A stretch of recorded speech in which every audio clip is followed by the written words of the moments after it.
They call you a tourist. They call you a bigot. They call you a racist. They call you a sexist. They call you a comer. And then they don't even know what type of game they're playing. It's unbelievable. Let's do a little recap on everything and anything related to this Silent Hill 2 remake in the last year. If you remember, this remake was announced, and, you know, when it first came out, people were kind of optimistic. And then as more and more came out about it, people started to say, wait a minute, hold up, something ain't right.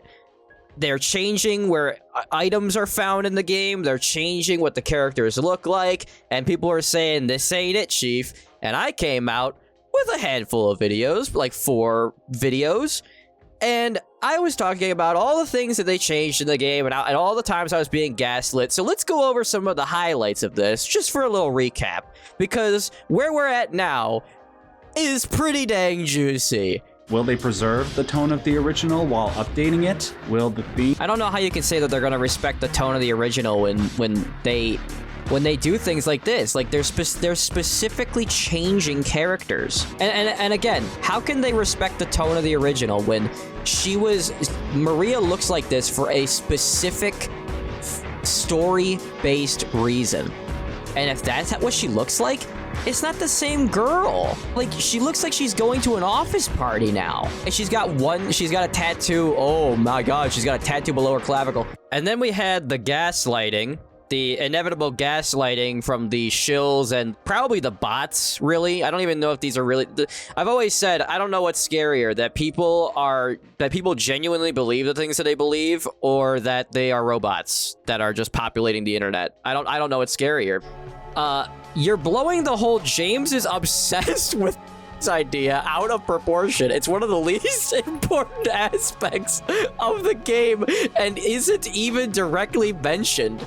You people confuse me. And the whole point of Maria flirting with James, you didn't pick that up? That Maria, a woman that looks exactly like his wife, dressed, scantily clad, flirting with him the whole game, pulling keys out of her cleavage, you didn't think that maybe she was there to tempt him because she was a manifestation of his fucking demons? You didn't think that for 1 second? You didn't think that Pyramid Head getting busy with the monsters in the kitchen, you didn't think that that was like an aggressive show of, like, you know, SA? You didn't think that that was rap? You didn't think that had anything to do with sex? These are the type of people that are saying that you're not a real fan. The same people that are saying that James is not obsessed with sex and it's one of the least important aspects of the game, these are the people that are defending the remake. These are the people that the remake is made for, because these are people that couldn't see the most obvious things about Silent Hill 2. They don't care about Silent Hill, and they've just been farming it out to developer after developer after developer, and Bloober Team is one of those developers that Silent Hill is being farmed out to. Our goal from the very beginning was to maintain the game's atmosphere while modernizing the gameplay to make it competitive in 2024. It's a survival horror game. It's not supposed to be competitive with other modern games. It's supposed to be a standalone psychological horror experience. When I'm playing Silent Hill 2, the original, I'm not thinking about, oh man, this really competes with Resident Evil and all of its other contemporaries. No, it was supposed to be its own thing. This reminds me of just, you know, how the industry continues to gaslight, continues to shill, and why you should not listen to anybody who works in the industry. Don't listen to Pirate Software. Don't listen to any of these safe guys. Don't listen to Co-Carnage. Don't listen to Alana Pierce.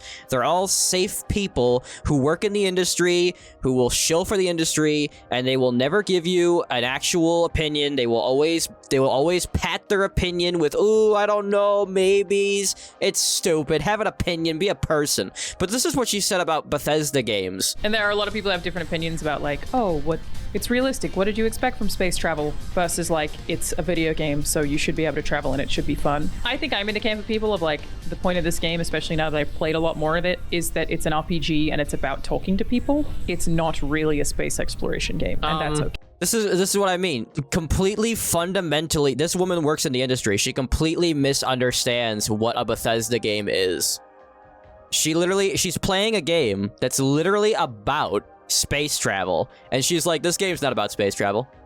It's a game where you make a spaceship, and she's like, it's not about being in space, it's about walking around and talking to people. These are the people making your games. These are the people working in the industry. Stop listening to these people. They are ridiculous. They are out of their mind insane. They have no idea what they're doing. They are the tourists. They call you a tourist. They call you a bigot. They call you a racist. They call you a sexist. They call you a comer. And then they don't even know what type of game they're playing. It's unbelievable. Thing that requires rethinking was the fog, because it was cult classic in the original game. Silent Hill was a cult classic, so we changed it and made it different, just to respect the original. And if you do not like it, you are racist, sexist Khmer, who only thinks with his penis.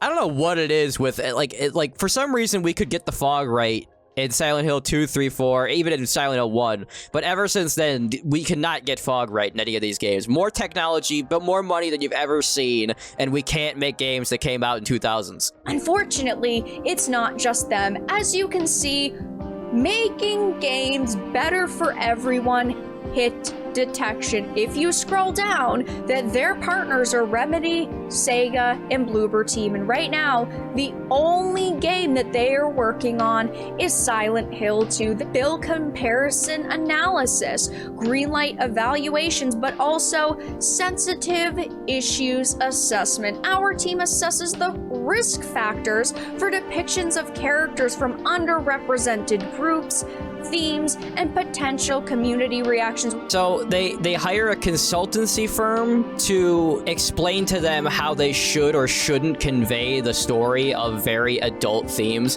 And it's like, you want me to believe that the remake is going to be better than the original when they need consultants to tell them how to write the story. So here we are, folks. We come to the point where we always come to, where you have the company doing something that the fans don't like, and then you have tourists defending the company, and then you have the company coming out and saying, just give us a chance, please. Please just give us a chance. And I feel like, why would they say this? Like, if we're the vocal minority, why would they come out and say, please just give us a chance? I think it's because they looked at their wish lists and they looked at their pre-orders and they said, no. Wait. I don't see why. You know who else said, just give it a chance?